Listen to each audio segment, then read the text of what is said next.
el tema migratorio que es tan importante. ¿Cómo no? Nada, vamos a dar entonces la bienvenida a fondo.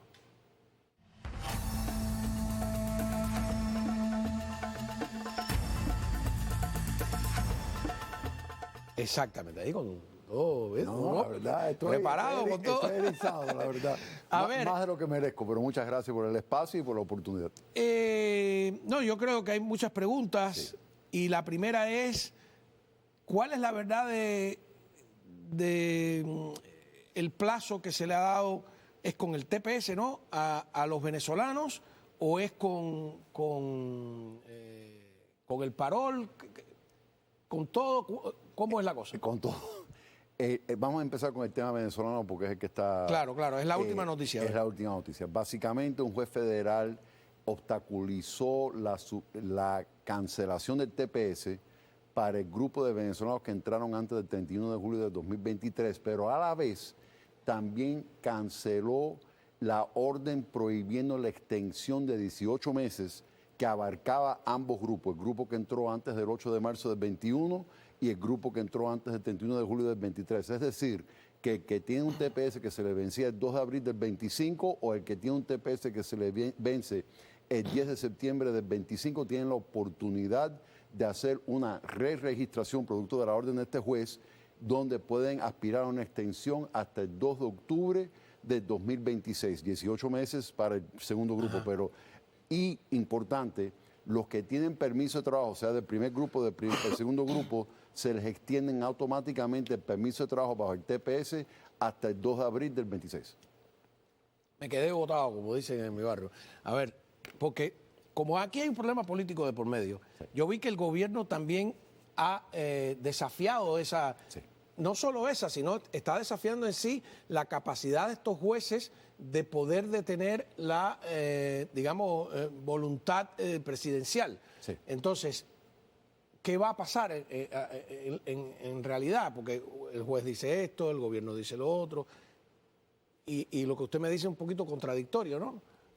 Sí, básicamente el juez determinó por motivos de ilegalidad, motivo racial, anticonstitucionalidad, de que la medida de cancelar el TPS no procedía legalmente, constitucionalmente y bajo la ley de procedimientos administrativos. Esa fue su determinación.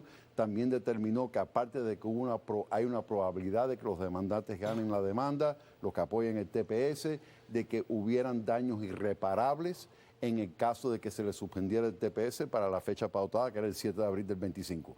Habiendo dicho eso, el gobierno ya presentó una moción pidiéndole al juez Chen del Distrito Norte de California de que suspenda su fallo en lo que ellos tengan la oportunidad de apelar al 9º Circuito Federal de Apelaciones. Eso está en el veremos.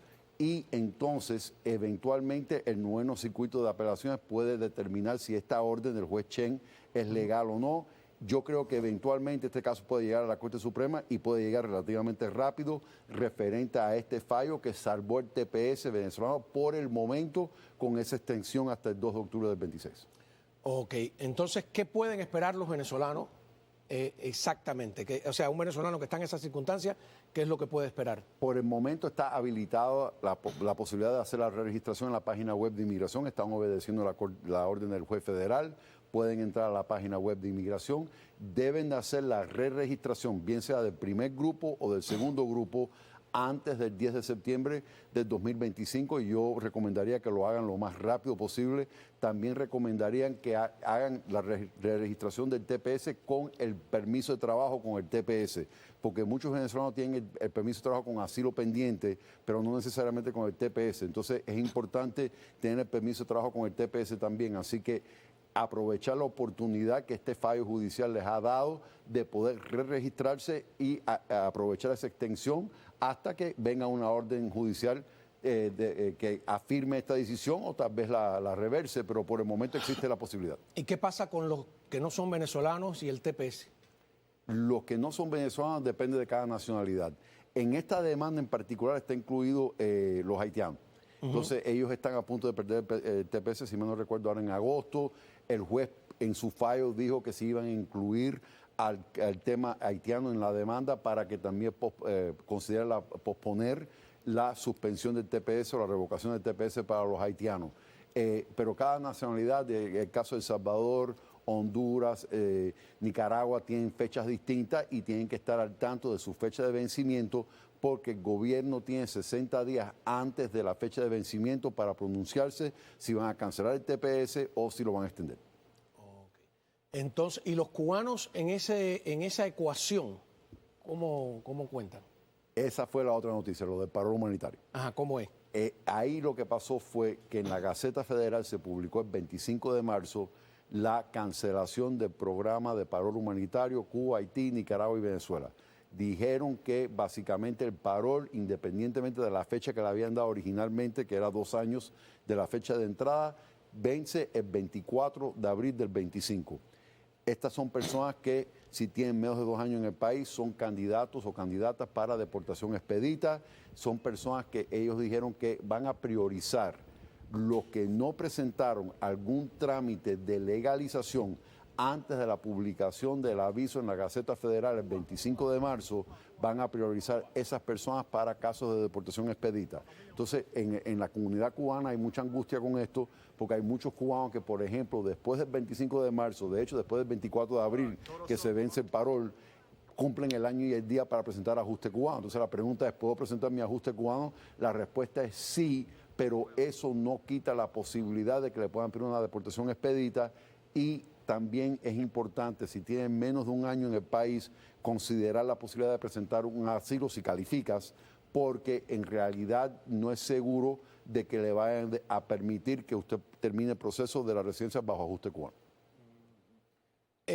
Vamos a hacer una cosa, vamos a ir a una pausa y cuando regresemos, tener preguntas concretas, Claro, ¿no? sí. Que nos han hecho llegar los televidentes. Estamos hablando con el doctor Ángel Leal, regresamos enseguida y vamos a tener la oportunidad de conversar ampliamente con él. Continuamos hablando con el doctor Ángel Leal y, bueno, es el turno del público. Sí, vamos señor. con las preguntas al doctor Ángel Leal. Adelante. Repito, tenemos tantas acumuladas, así que no llame porque hemos hecho una selección de las que nos han ido llegando. Dice, yo reclamé a mi hermano y a la esposa de él, mi cuñada, le aprobaron la residencia, pero a él, que es el principal, lo mandaron a una entrevista. ¿Eso será bueno o será malo?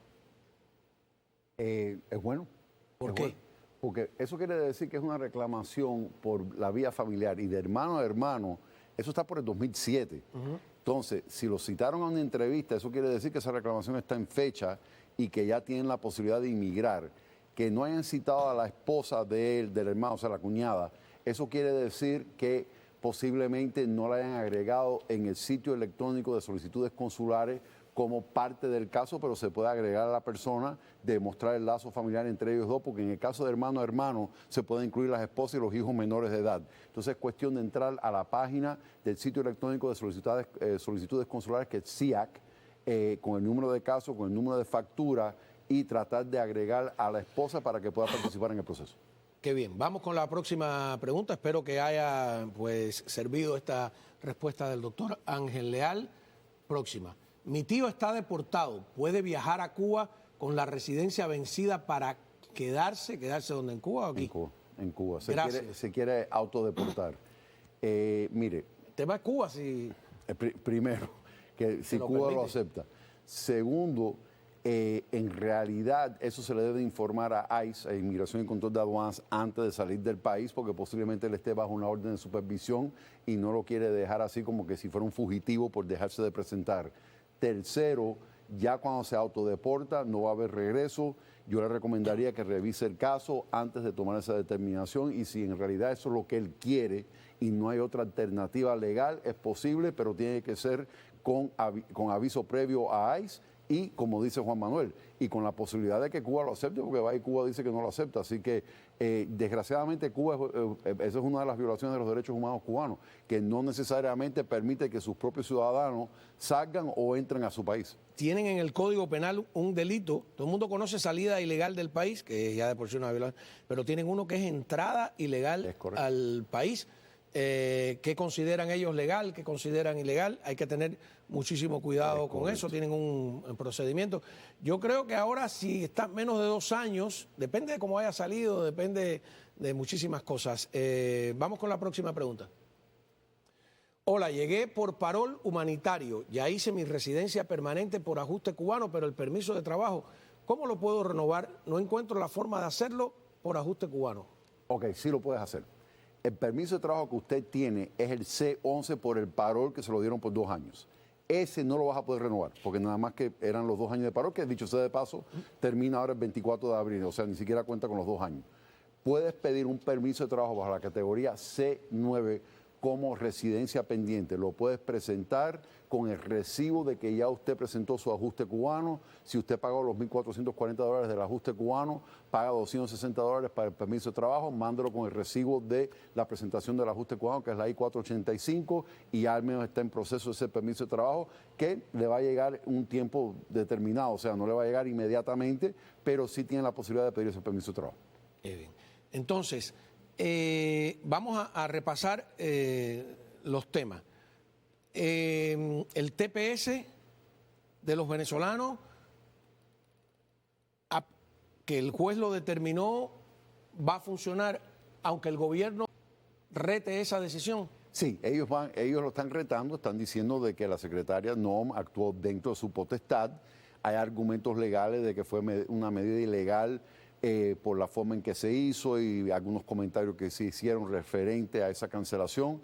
Eso es lo que la Corte tiene que decidir. Pero al final de cuentas, esto va a llegar a una Corte de Apelaciones, probablemente a la Corte Suprema, pero por el momento, a no ser que una Corte Superior falle en contra de este juez y diga que la orden que él emitió no sea legal, hay la posibilidad de hacer la re-registración hasta el 2 de octubre del 26. Próxima pregunta. A ver, adelante. Buenas noches, abogado. Dios lo bendiga. Mi madre me pidió por una I-130, por I-130. Yo entré con parol.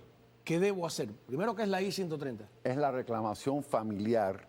Entonces, la madre, siendo residente o ciudadana americana, pide al televidente, posiblemente lo haya pedido como hijo soltero mayor de edad de residente, lo pudo haber pedido como hijo soltero mayor de edad de ciudadano americano, vamos a suponer que fue como hijo soltero mayor de edad de ciudadano americano.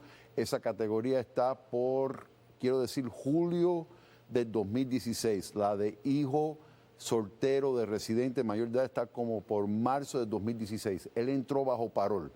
Si entró bajo parol humanitario, inclusive parol por CBP-1, en realidad le conviene presentar por ajuste cubano al año y el día si es cubano, ¿ok?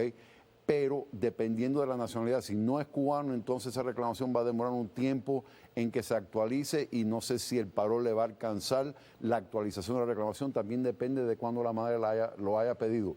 Pero de cierta manera sí lo ayuda, porque ese aviso en la Gaceta Federal referente al parol humanitario dijo que inclusive personas quienes hayan sido reclamados antes del 25 de marzo del 25 tampoco deben de ser considerados casos prioritarios porque hay al menos un trámite que se haya hecho para que la persona se legalizara. Qué bien. ¿Tenemos oportunidad para otra pregunta antes de irnos al corte? A ver, adelante. ¿Cómo no? Mi madre vino hace 1 año y medio. Vino desde Cuba, entró al país como ciudadana española. ¿Ella califica para hacerse la residencia? Gracias.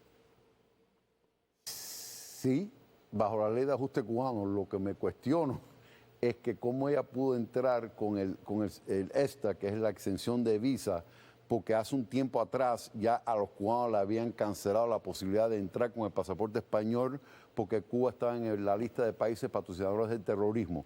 Si ella entró antes de esa prohibición, pues entonces no hay ningún problema y se debe de acoger a la ley de ajuste cubano.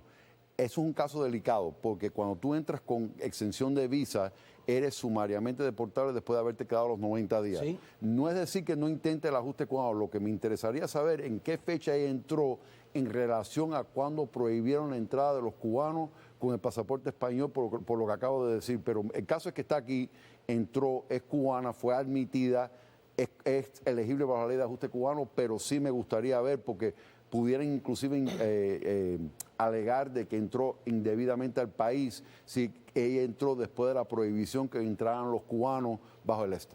¿Cómo no? Bueno, vamos a continuar hablando con el doctor Ángel Leal. Regresamos enseguida. Volvemos ya. Estamos hablando o consultando al doctor Ángel Leal, doctor en leyes. La gente se olvida que a los abogados son doctores en leyes, ¿no? Porque aquí siempre dice, oiga, abogado, a mí me gusta, es más elegante. No, y le agradezco, sí, es un Juris Doctor. Claro, es un doctorado en jurisprudencia. ¿Cómo no? Y especializado en el tema migratorio en este caso. Vamos a ver con más preguntas del público. Adelante. Dice, hola, abogado, una consulta. Somos de Nicaragua y fuimos pedidos por nuestro hijo que es ciudadano. Eso fue el año pasado. ¿Cree usted que eso tardará más tiempo de lo normal? ¿O cuánto tardaría recibir la residencia, ya que Trump paró todos los procesos de migración? ¿Cree usted que eso tarde o afecte nuestros estatus? Yo creo que hay varias preguntas ahí, ¿no? Sí, son familias inmediatas de un hijo adulto ciudadano americano, deben de poder inmigrar, es el tiempo de procesamiento nada más, es la reclamación. Creo que si están en Nicaragua es un proceso consular, vienen con visa de inmigrante. Si están acá debían de haber entrado legalmente, de haber sido admitidos legalmente. El presidente Trump no ha suspendido todos los procesos inmigratorios. Lo que sí suspendió inmigración fue dos tipos de casos. Las residencias que se presentaron por parte de asilados y refugiados y las residencias o recursos migratorios que se hayan presentado por aquellos que entraron con parol humanitario o parol familiar. Y esto es producto de dos órdenes ejecutivas. Una teniendo que ver con revisar y examinar toda aquella persona quien pretende entrar, ha entrado, quiere entrar a los Estados Unidos de América para asegurarse de que no hayan cometido un fraude migratorio, que no constituya una amenaza a la seguridad nacional o a la seguridad pública.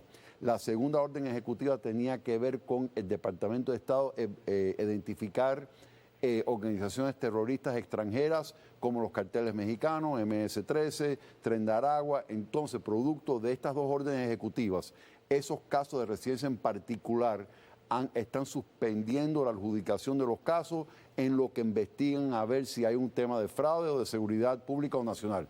Ese no es el caso de la televidente, por lo tanto usted debe de poder inmigrar o ajustar perfectamente bien porque no está en el grupo de casos que están suspendiendo temporalmente en lo que investigan esos temas. Qué bien. Entonces, ¿qué podemos esperar a partir de eso?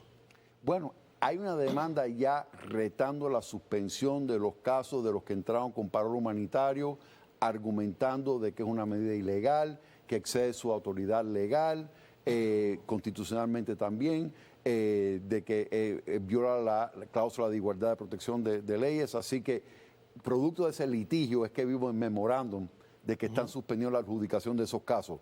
Poco tiempo después anunciaron la misma medida con los que entraron como refugiados o están tratando de hacerse residentes como asilados.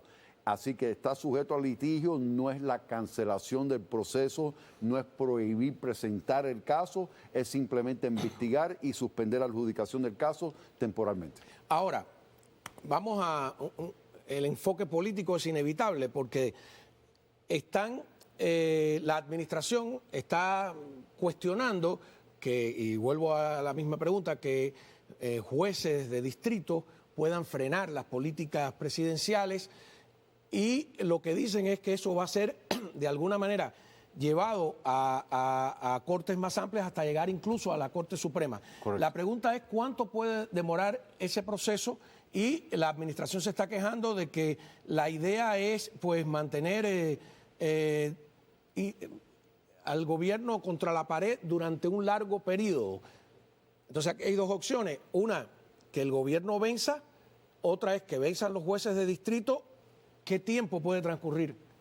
La Corte Suprema puede escuchar algunos de estos casos de forma rápida, sobre todo el caso que tiene que ver con la ley de enemigos extranjeros, que son los del Tren de Aragua y las deportaciones a El Salvador.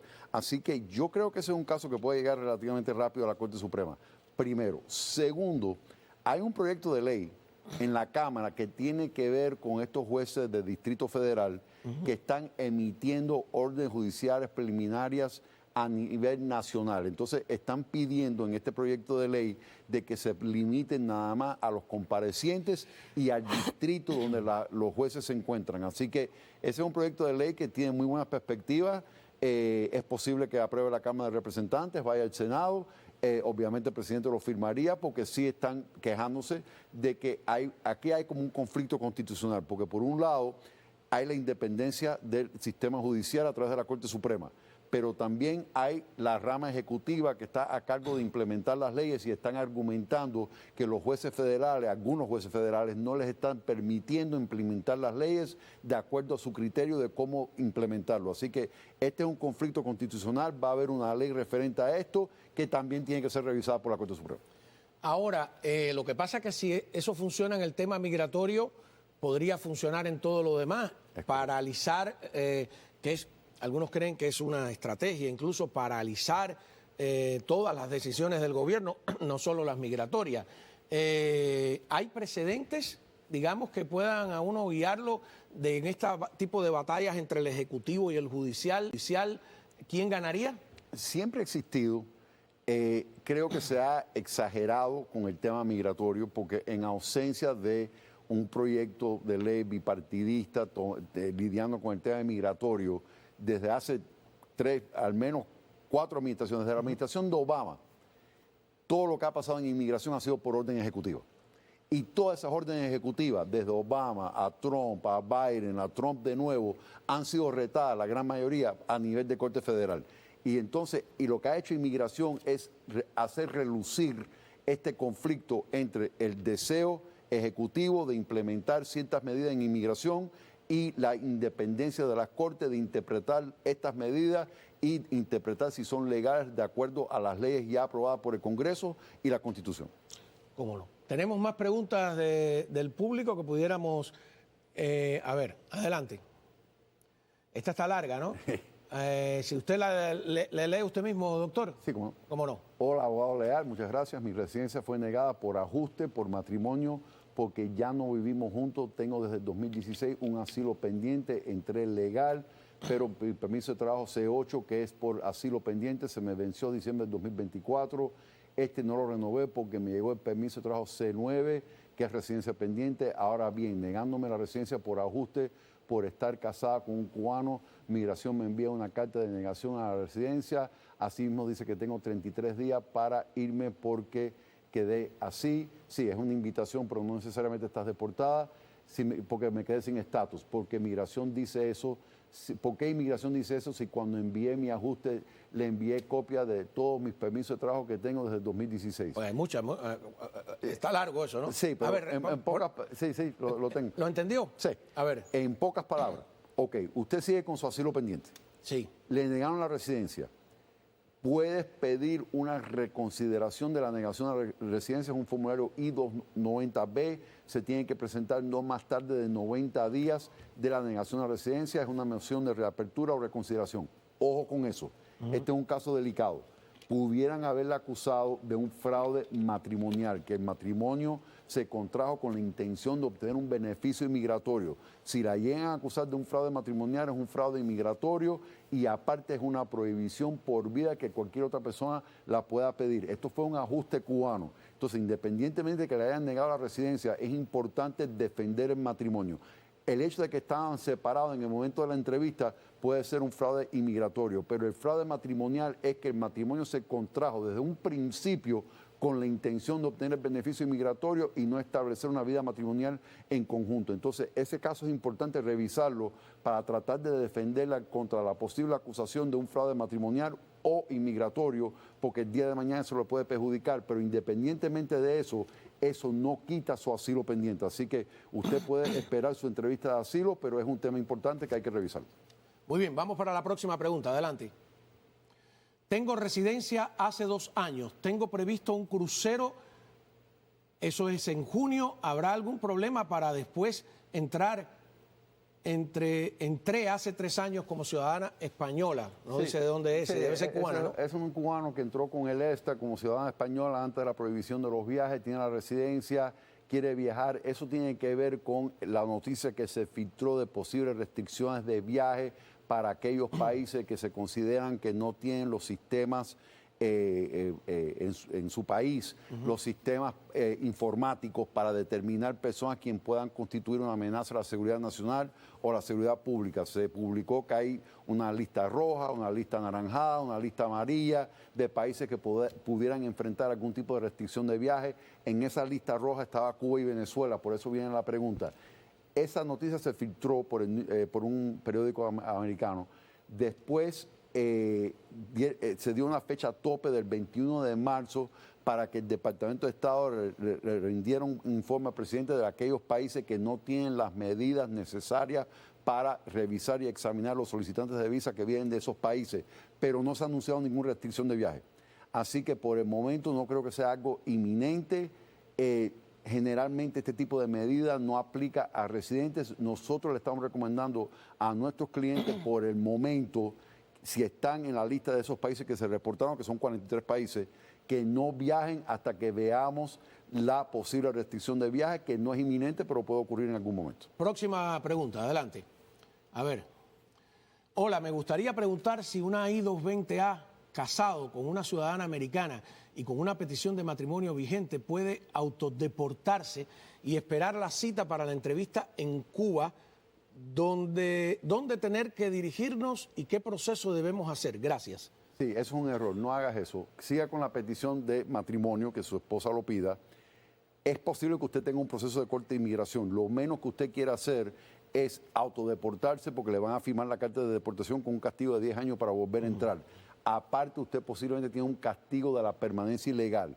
Posiblemente usted eres candidato para algo que sea una exención provisional de la permanencia ilegal. Si usted tiene permanencia ilegal en el país, es perdonable y tal vez con un perdón por adelantado pudiera acudir a esa entrevista consular, pero no se autodeporte porque posiblemente va a efectuar una autodeportación formalmente con la Corte de Inmigración. Hay otra forma de manejar eso, donde se puede cancelar su proceso de corte o pedir una salida voluntaria y tal vez ni siquiera eso sea en su mejor interés, pero no actúa así por su propia cuenta. Próxima pregunta, a ver.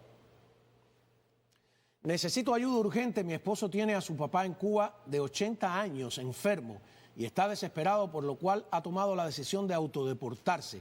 Necesito saber, es más o menos parecido, ¿no? Si podemos pedir algún permiso o algún perdón para que él pueda esperar el proceso en Cuba hasta el día de su entrevista. Yo creo que es casi lo mismo, ¿no? Es lo mismo, pero ya ese señor ya se fue, la esposa lo va a tener que pedir, esperar que esa reclamación se actualice, entre en fecha. Es posible que tenga que pedir un perdón por permanencia ilegal si tuvo permanencia ilegal en el país. Es posible que tenga que pedir un permiso de entrada después de la deportación si ya está en proceso de corte y se autodeportó.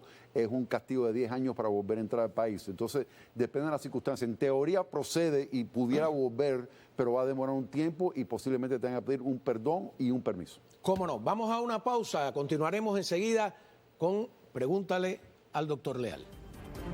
Seguimos con este viernes de Pregúntale al doctor Ángel Leal. Antes de entrar en preguntas directas, ¿no? Según su experiencia, yo sé que estamos viviendo tiempos inéditos en todo, ¿no?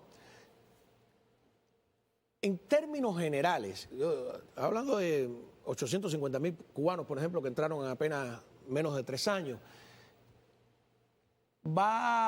¿hay esperanza de realmente de que esto se solucione, por lo menos que las personas se puedan quedar aquí, tener permiso de trabajo, tener una licencia de conducir, o va a haber una deportación de verdad masiva? ¿Cómo lo ve?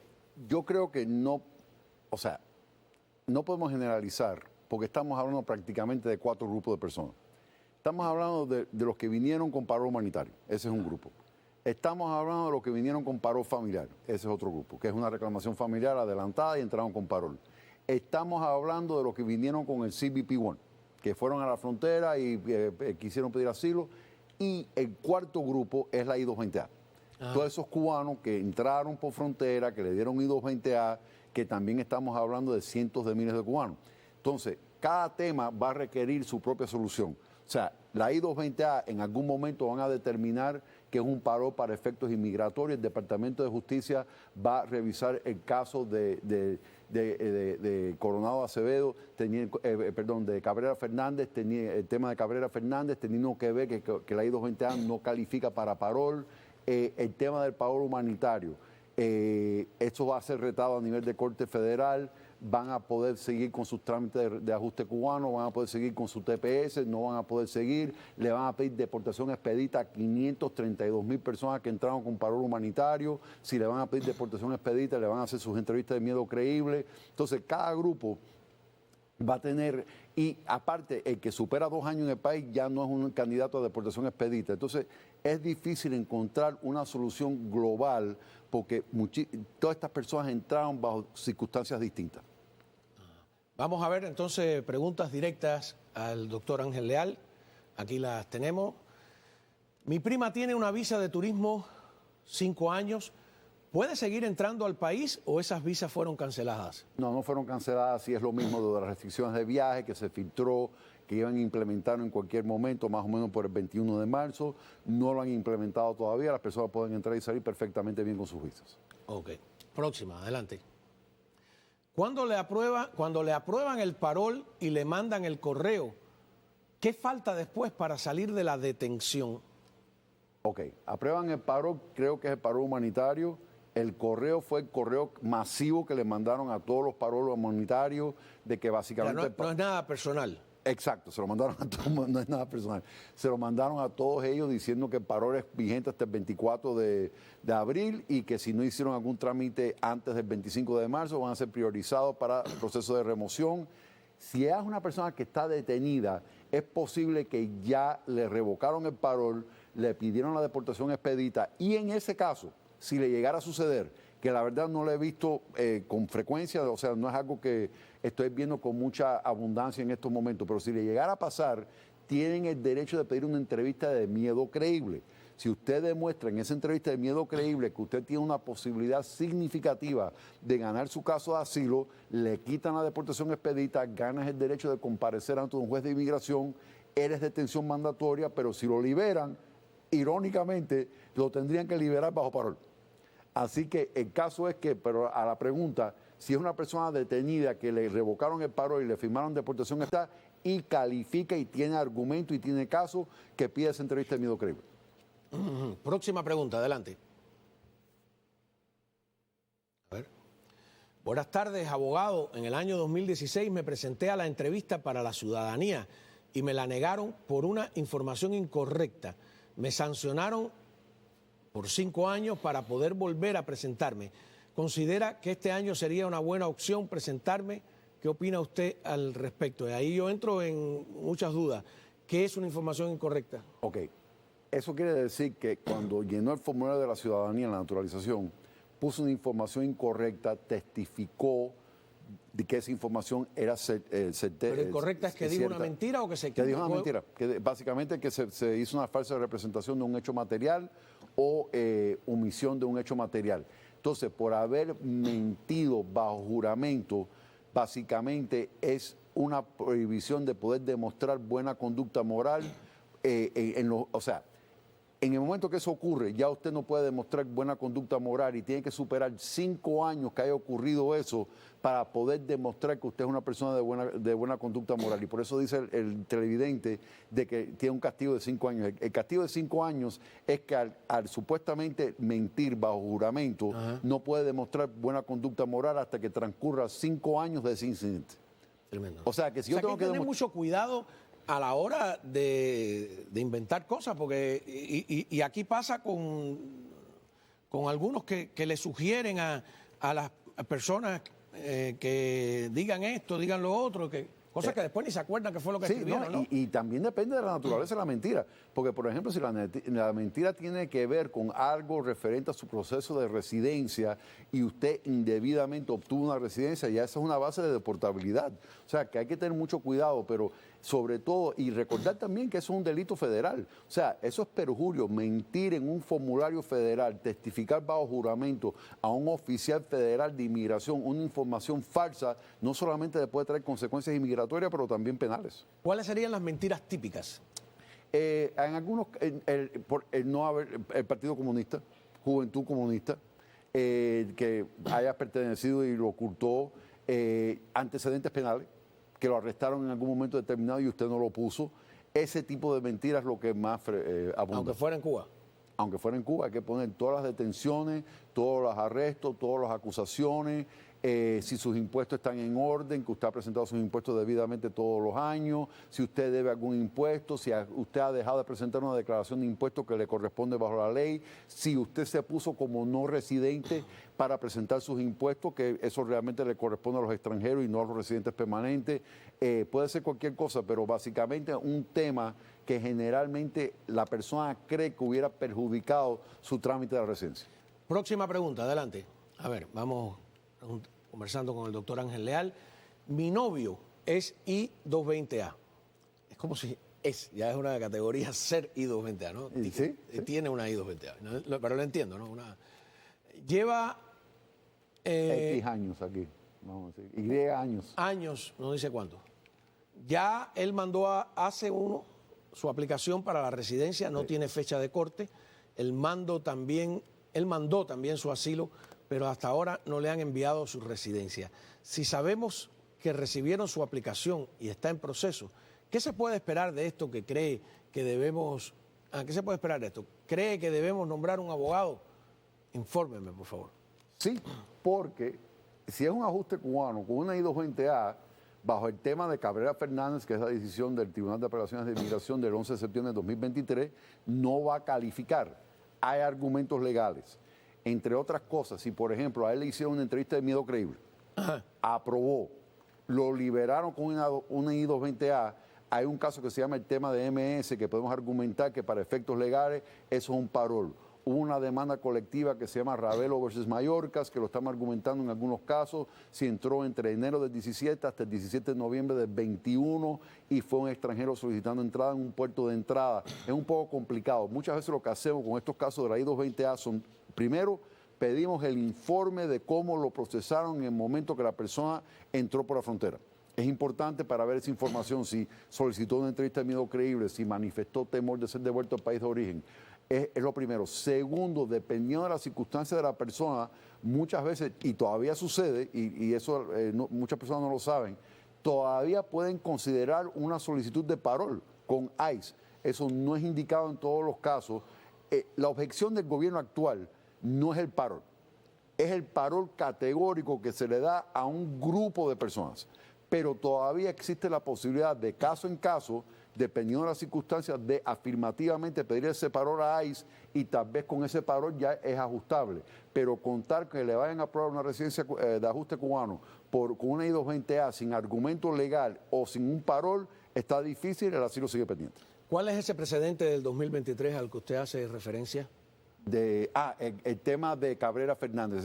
¿Qué es Cabrera Fernández? Esa es una decisión del Tribunal de Apelaciones de Inmigración que tuvo que ver con la I-220A, porque había mucho litigio a nivel de Corte de Inmigración. Algunos jueces de inmigración consideraban que era para efectos inmigratorios un parol, otros decían que no. Entonces, eventualmente llega ese caso al Tribunal de Apelaciones de Inmigración en Falls Church, Virginia, y ellos deciden que para efectos inmigratorios la I-220A es técnico, pero para efectos inmigratorios no califica como parol. Que esa no es una persona que era una detención mandatoria, que por lo tanto ese era un parol condicional para comparecer en la corte, que no era un parol humanitario por interés público y por lo tanto no califica para ajuste cubano. Todos los jueces de inmigración están obedeciendo a Cabrera Fernández.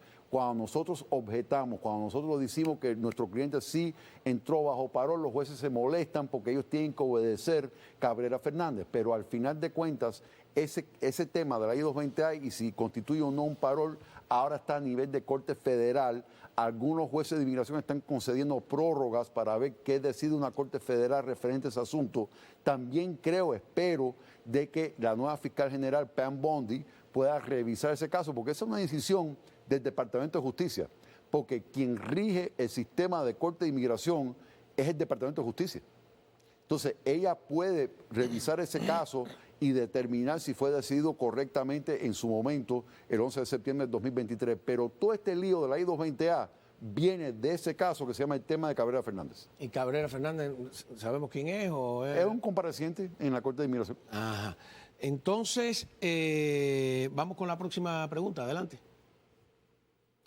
Hola, soy cubana y mi residencia es CU6. ¿Qué es eso? CU6, ajuste cubano. Es el código CU6. CU6. Ese es el código que le ponen en la tarjeta de residencia. Cada tarjeta de residencia tiene un código que indica de qué manera la persona se hizo residente. el código CU6 es ajuste cubano. Oye, tantos años hablando de la ley de ajuste cubano, no tenía la menor idea. O sea, cuando tú ves un CU6. documento que dice CU6, Es ajuste cubano. ¿y cuál es la pregunta? Volvemos que hacía ella. Que si ella puede salir del país. ¿Sí puede? Bueno, ya yo sé por qué viene la pregunta. Porque se está hablando de los cubanos que están regresando a Cuba.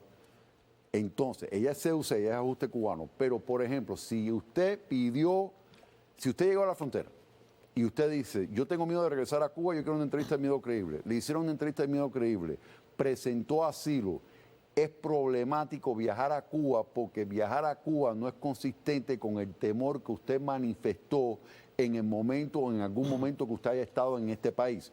Claro, CU6 no es refugio, CU6 no es asilo. CU6 es ajuste cubano, que entró bajo parol y el año 10 se acogió. Entonces, todo depende que si en su historial inmigratorio hay algún incidente que en algún momento usted manifestó temor de regresar a Cuba, y en ese caso yo tendría mucho cuidado de viajar a Cuba porque es inconsistente con el temor que usted manifestó. Pero si, por ejemplo, usted vino por un parol familiar porque su hermano la pidió, le dieron el parol familiar, entró bajo parol y se acogió a la ley de ajuste cubano al año y el día, y usted nunca pidió asilo, ni hizo una entrevista de miedo creíble, ni manifestó temor para regresar a Cuba, en teoría no tiene problema. Bueno, nada, muchísimas gracias de verdad por haber compartido sus conocimientos con el público. Es un tema sumamente preocupante.